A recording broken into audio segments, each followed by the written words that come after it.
welcome back. Today in this video we are going to see tax planning, company perspective, and then 115 JB MAT provisions, very easy. Then we have chapter 7A non-resident taxation. Then at last we have a demerger business construction, business restructuring. This is a 2025 problem.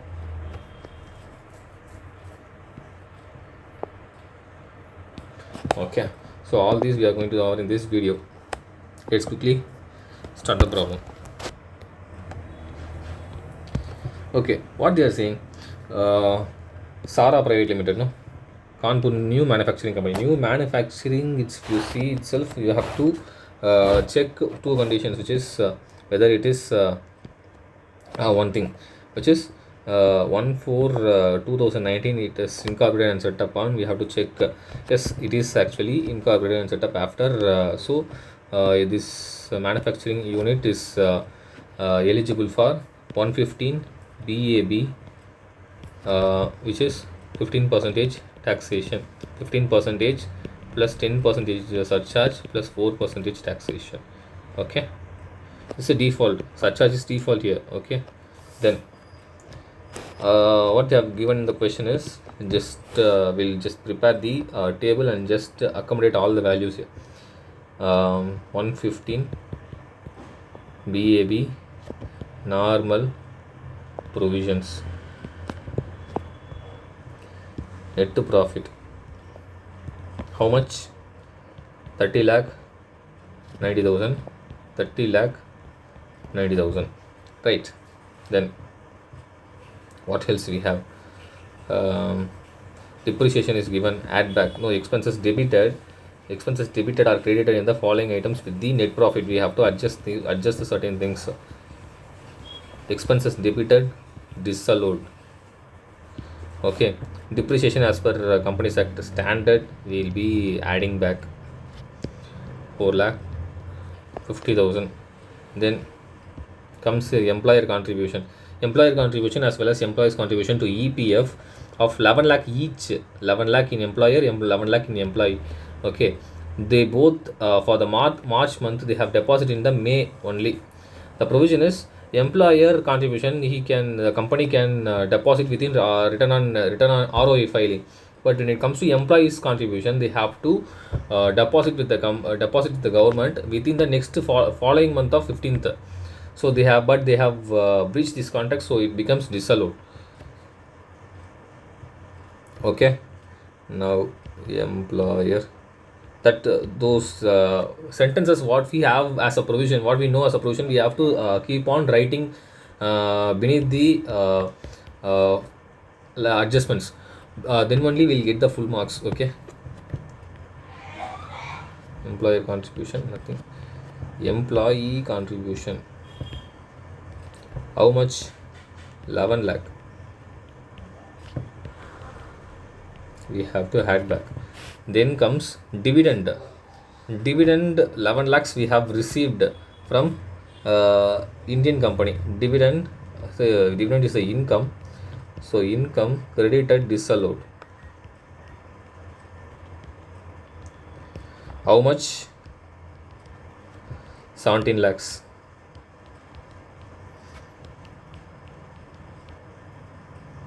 Okay, and then in the dividend is the IFO's income, we'll be adding into this 17 lakhs, right? What else we have? We have amount spent for earning the dividend income itself. Other expenses also we have to add back. Expenses of dividend, which is 3 lakh 50,000, 3 lakh 50,000 minus expenses on dividend 3 lakh 50,000.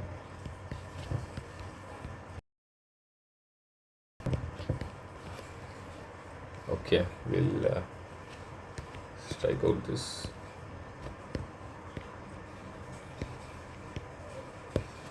Okay, how much? 3,50,000, right? 3,60,000 value we should give more focus to, minus 3,60,000, which is 13,40,000, right? Then we have normal depreciation. We have to deduct as per Income Tax Act, which is 4,90,000. 4,90,000 normal depreciation allows in both allowed as deduction in both regimes, but additional depreciation only for normal provision, which is 1,50,000.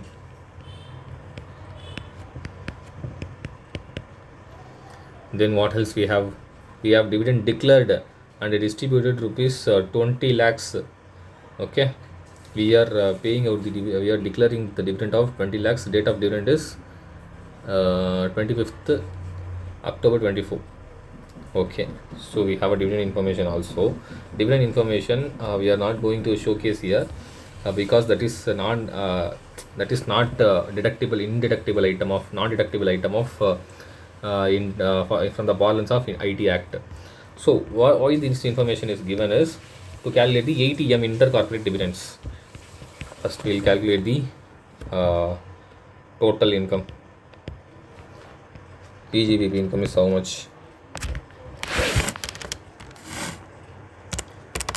30,90,000 plus 4,50,000 plus 11 lakh plus 3,50,000 minus 17 lakh minus 4,90,000. This is 60. Okay, 4,50,000 plus 11 lakh plus 3,60,000 minus 17 lakh minus 4,90,000, which is 28,10,000. Then comes another part, 4,50,000 plus 11 lakh plus 3,60,000 minus 17 lakh minus 4,90,000 minus 1,50,000, which is 26,60,000. IFOs income also included 13,40,000, which is 40 lakhs.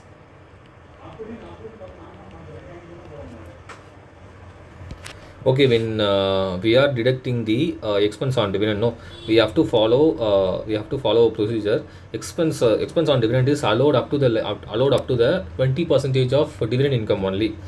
So expenses we have incurred, which is 3,60,000. But what's the 20% of 17 lakhs? Which is 3,40,000. Lowest is the deductible expense on dividend. So 3,40,000 we have to take 17 lakh minus 3,40,000, which is 13,60,000. Okay, now 26,60,000 plus 13,60,000, which is 40,20,000. Then 28,10,000 plus 13,60,000, which is 41,70,000. Yes, okay. Now we have got the total income. Now we have to deduct the ATM, and any other deductions are given in this question. No other deductions is given, only ATM or intercorporate dividends only we have. What's the corporate dividends we received? We received 17 lakh. What we are declaring? We are declaring for 20 lakh. For on this 17 lakhs, the company already paid the company we received. No, that company has already paid tax. We are just distributing the received dividends to the shareholders as the 20 in this part. So 17 lakhs here is already taxed, 3 lakhs only non-taxable. So to do this only, we are bringing up the ATM provision. So whichever is lower, so that is only deductible. Balance 3 lakhs is taxable. Okay, that's the only understanding or logic behind this ATM. 40,20,000 minus 17 lakhs, which is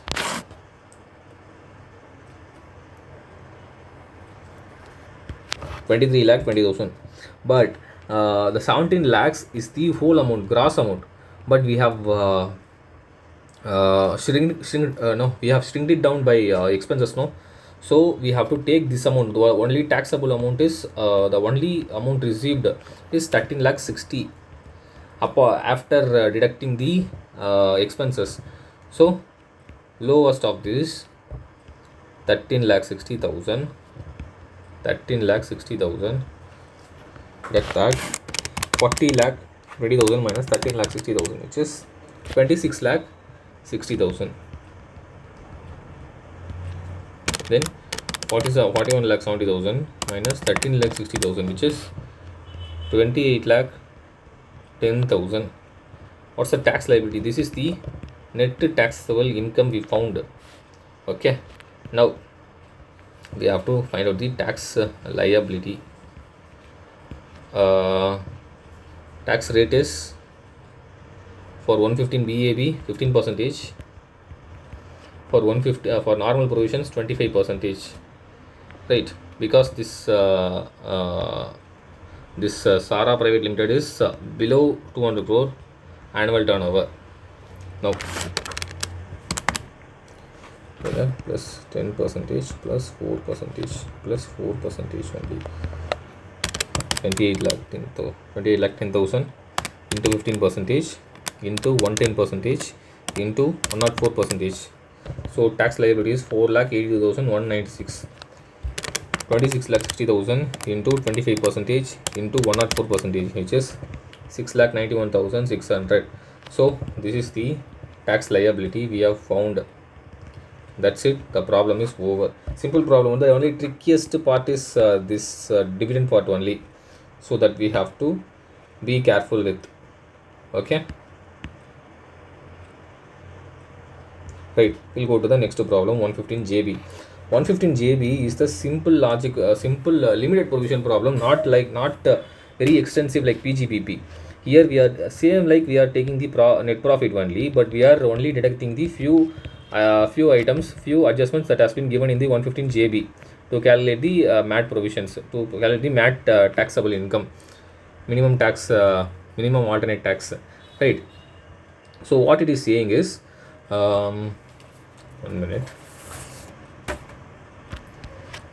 Certain incomes and expenses like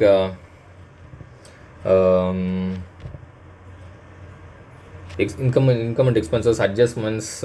So all these things will come here. Deferred, okay, deferred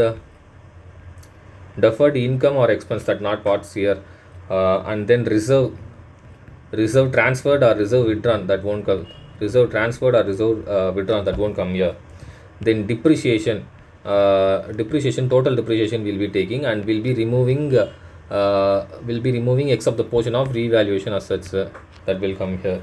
And then royalty income or expenses, that will be adding back, and expenses will be adding back, and incomes will be less, but only when it is 115 BF concessional tax rates, okay, lower tax rates. And then cess income or cess or trust income or trust expenses. And then foreign company income, which is less than 15% taxation related to these expenses, and incomes will be adding back, and less will be removing it. And the share of income of AOP related, this is also related expenses, and the incomes will be removing it, just like plucking these informations from the P&L itself. So we'll be getting the exact MAT profit, book profit, okay. Then revaluation reserve at the time of disposal, reserve, and then notional profit or loss. And then any income tax paid, not GST is not comes into the parlance, only income tax paid or provisions. When it comes to provisions, uncertain only will be removing it. So ascertained we should not touch it. Okay, this is allowed. Then comes last important point, brought forward loss or unabsorbed depreciation. whichever is lower as per books will be deducting it. So this is the overall picture. Just to quickly solve the problem. Okay, I'm just only here 1,26,000. Corporate social responsibility is not comes into this uh, in this item, so we are not touching it here. We are not touching it. Provision not allowed. I have said only ascertained provisions are only allowed. Provisions we are not touching. Then depreciation. So provisions of uncertain liabilities we have to add back. Okay, so we are adding it because that is disallowed. Depreciation 12 lakhs we have to total depreciation we have to add back, and 2 lakhs being depreciation on revalued. Okay, out of this 2 lakhs is revalued. Remove the revalued, exclude the revalued, only 10 lakh will be there. That 10 lakh will be deductible. Loss is not comes in the purview. Deferred tax liability add back. GST is not comes into the purview. Then income from agriculture. This is our concessional or no tax areas, no. So deduct this. And then profit also 100% deduction only you have to deduct. If it is 50%, 50% you have to deduct. Okay. Then royalty income by allowing its patent being used by 115 BF royalty eligible for the benefits of 115 BF we have to deduct. And then dividend received from foreign companies. Dividend received from foreign companies will not come into this purview, right? We haven't seen this here, so we are not touching it. Not touching this. Depreciation as per income tax act will not come here because this is only MAT we are calculating, no, so this is not required for here. And it brought forward loss as per books and unabsorbed depreciation, whichever is lower we have to add back, we have to remove less. Okay, oh, that's it, the problem is over. Just I'll arrange the figures here. See, we have to give note points for everything, then only we'll be getting these 7 marks. Otherwise we won't get 7 marks. We'll be getting only 2 to 3 marks for this calculation only. Okay, 12 lakh 126 lakh plus 3 lakh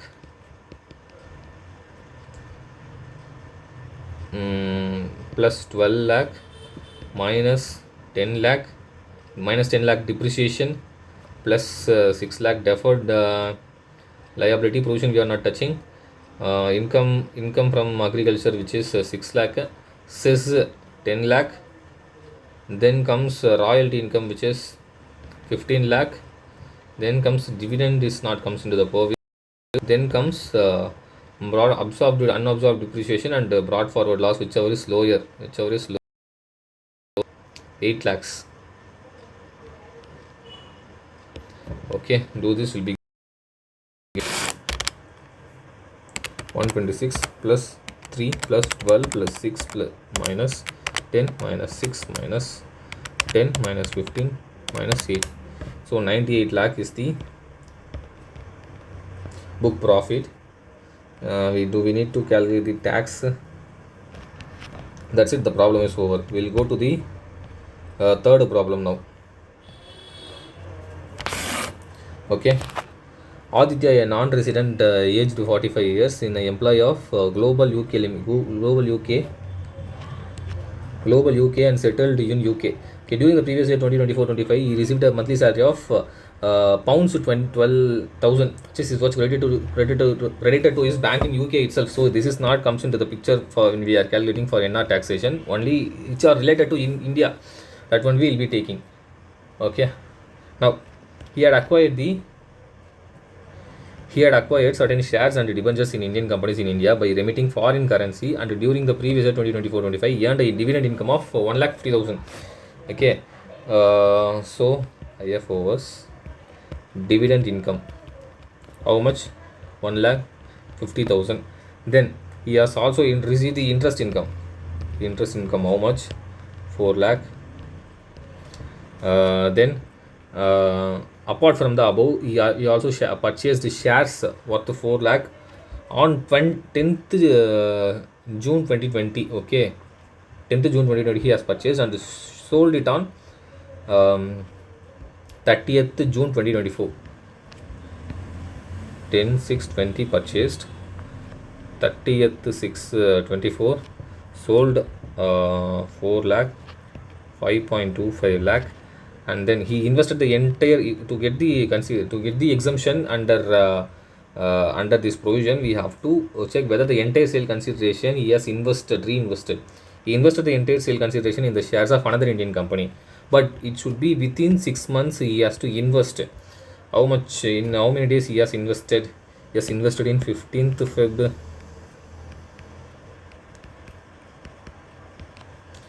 Okay, he has not invested within 6 months, so no exemption is given for him.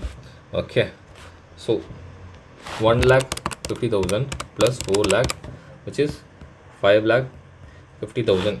Then comes capital gain. Sale consideration is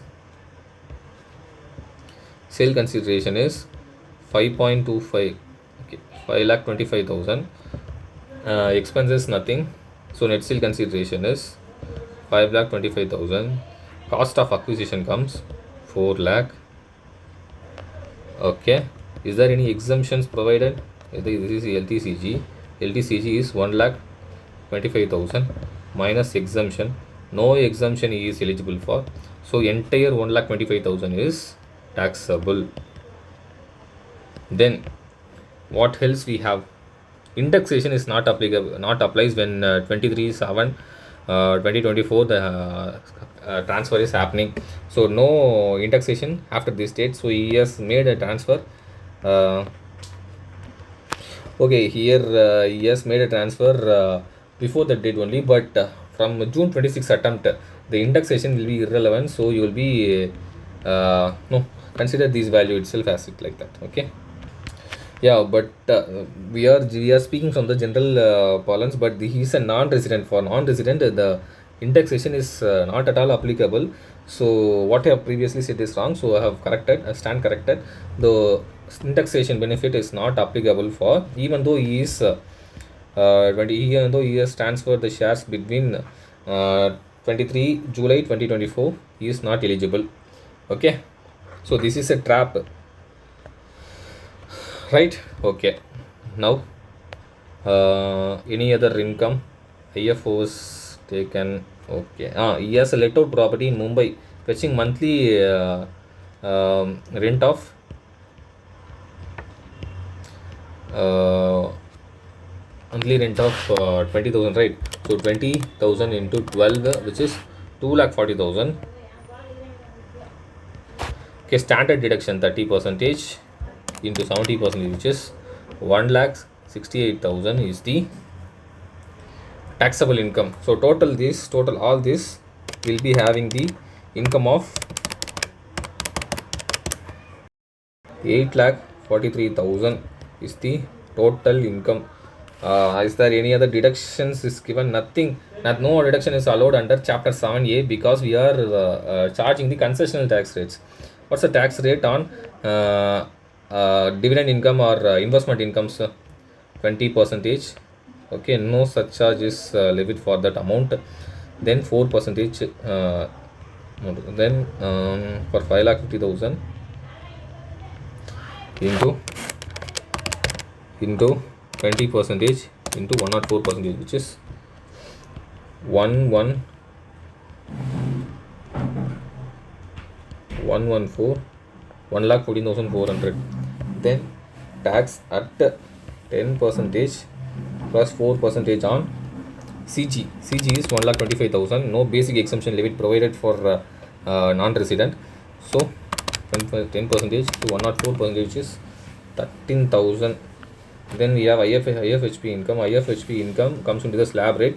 Since it is below 1,68,000, we are not charging any tax here. 1,14,400 plus 13,000, which is 1,27,400 is the tax liability. That's it. The problem is over. Simple problem. The thing we have to be careful in this, we should not calculate the tax by aggregating the total income. So this not applies here. So and tax rate is 20% for investment incomes, 10% for CG income, capital gain income, which is LTCG. and then that's it. The problem is over. We'll solve the other problem. This is demerger, another simple problem. What they are saying is, the first thing they'll be telling the story of demerger of one story, and another shareholder who has purchased the demerged company shares and how he got the new company shares. These are the story: demerger story, shareholder story. So two story will come into the place. Okay.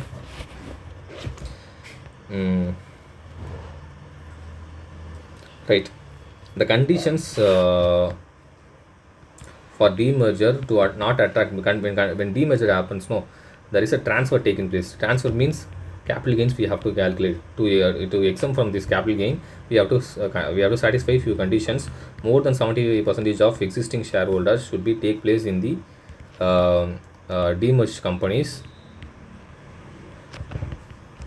and assets and liabilities attributable to the resulting company should be transferred. And then, okay, that is it. Not much important conditions have been given more. Okay, then in the question what they have said, Tal Limited is there, engaged in manufacturing of leather bags and synthetic bags. Okay, leather and synthetic bags. The management of the company decided to demerge and sell unit A to another company by Salt. Unit A, which is becoming Salt. Okay, another company remains same, Tal. Okay, total net worth is 50 crore. Value of the value of book value of assets minus liabilities of unit A is 20 crore. Okay, balance will be 30 crore for Tal, remains with them. Okay, the date of demerger is 5th June 24. It was decided in the scheme of demerger that equity share of rupees 10 in one equity share, each equity share of rupees 10 each face value will be given with the 5. So 1:5 demerger happens. Okay. Now the company story is over. After that, the shareholder story starts.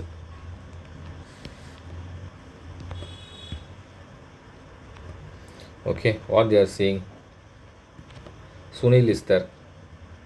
Okay, a resident individual held 15,000 shares. At 15,000 shares, resident individual held 15,000 shares. He had acquired all the shares of in 2020, 4th January 20, into rupees 150 per share. Okay, during the demerger time, he has been given with 1/5 share. For every share he held, he will be giving with 5 shares. Okay, 1,50,000 divisible by, into 1. Sorry. Okay, 15,000 only. 1/5 means for every 1 share he held, they have given 5 shares. Total 75,000 shares he has received. That's been given in the question itself. Okay, he sold all the shares of Salt P Limited, which is 75,000 shares. He sold at rupees 20 per share on 15th March. Okay, so how much he'll be receiving? 75,000 into 20, which is rupees 15 lakh. Then comes 15,000 into 150, which is 22.5 lakh. Okay, so this is the total acquired share amount, the cost of acquisition. This is the sale consideration for the part of the share which is Salt Private Limited only. So what's the sale consideration here? 15 lakh minus cost of minus no incidental expenses have happened, so 15 lakh minus, which is net sale consideration, minus cost of acquisition. Cost of acquisition, there is a catch. There is a cost of acquisition of 22,50,000 is there. In that, what's the net worth of resulting company? 20 crore. What's the net worth of total net worth of before demerger company, which is 50 crore? So that ratio only will be taking. We have to take the cost of acquisition 22,50,000 into 20 divisible by 50, which is 9 lakh. Remove that, we'll get 6 lakh as LTCG. LTCG, or we can call it as, because we want to be less than 1 year, no, after issuing the shares, so we can call as STCG also. So this is it. The problem is over. Thank you.